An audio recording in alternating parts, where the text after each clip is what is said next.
अगर मेरी जगह कोई और होता तो समझता कि तुम कुछ छुपा रहे हो।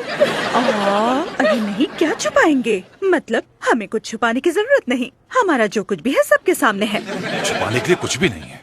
मुझे बिल्कुल नहीं पता पड़ोसन, जब से यहाँ आई हूँ मैं तुम लोगों को देख रही हूँ। तजस्सुस है मुझे बहुत। इतना बड़ा खानदान है तुम लोगों का, फिर भी ना कोई मिलने आता है और ना ही तुम लोग किसी के घर जाते हो। मुझे तजस्सुस है। तुम्हारे कोई रिश्तेदार नहीं, यहाँ तो दीवार पर किसी की तस्वीर भी नहीं। वो है, कैसे नहीं होंगी मेरी जान? हमारे पास हर वो तस्वीर है जो एक खानदान के पास होती है, मगर हमने उन्हें खराब होने के डर से महफूज रखा हुआ है, इसलिए हटा दी। मगर हम लगाएंगे जल्दी। असल में वो तस्वीरें संभाल के रखी हुई हैं, मगर लगाएंगे वो भी जल्दी। तुम्हें लगानी चाहिए, लगानी चाहिए।